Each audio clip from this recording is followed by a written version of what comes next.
Hello everyone, been a while since I've done a vid, but as promised I said I would do just a bit of an explanation and a quick video of installing the Slimey tubes.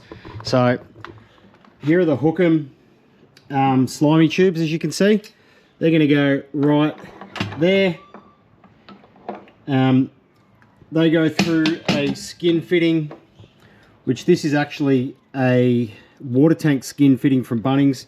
It's an absolute bloody nightmare trying to get all these to work.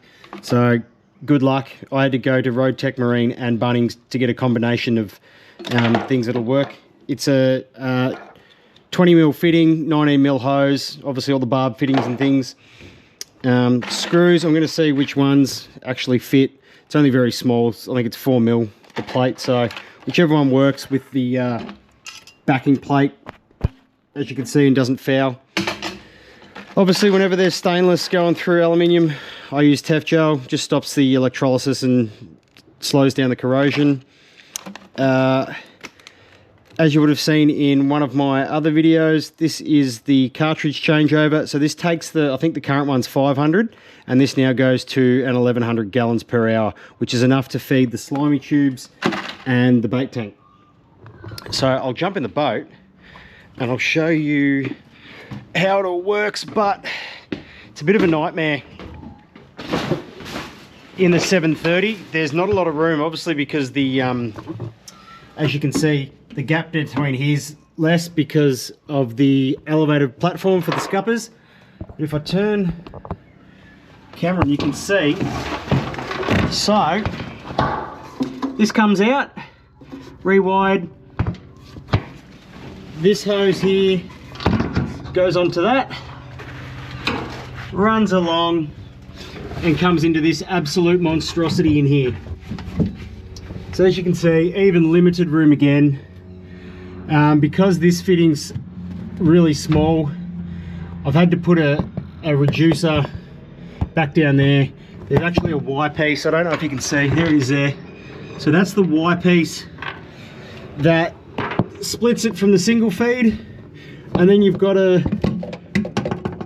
you can see the tap here, which obviously turns it on and off. Another thing I forgot to mention is you need a backing plate to go between, obviously, the stainless steel and the alloy hull. So he goes there as a backing plate, and it just stops further electrolysis and corrosion and all that sort of shit. One of the bigger issues I had with the Slimey tubes is that they fill up with water, even when you're not using them and you're washing the boat, and you want to be able to turn it off so you're not pumping salt water through it all. And then of course you want it to be removable so you can get the water out.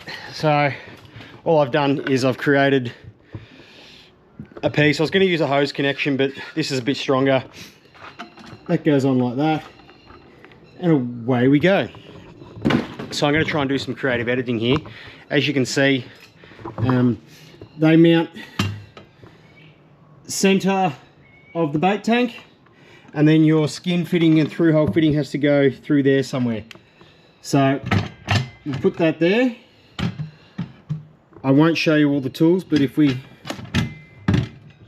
lay that like that, 1, 2, 3. So as you can see, beautiful. So obviously this is removable, and then that unscrews, and then so you can drain the water out of the lines. And yeah, she's hooked up to the live well. Happy days. I'll take you inside, and here's inside. It's not the prettiest, there's not a lot of room, but obviously here's your tap, on, off. Fantastic. Everything's cable tied in place, so it's nice and tight. Yeah, ready for a water test.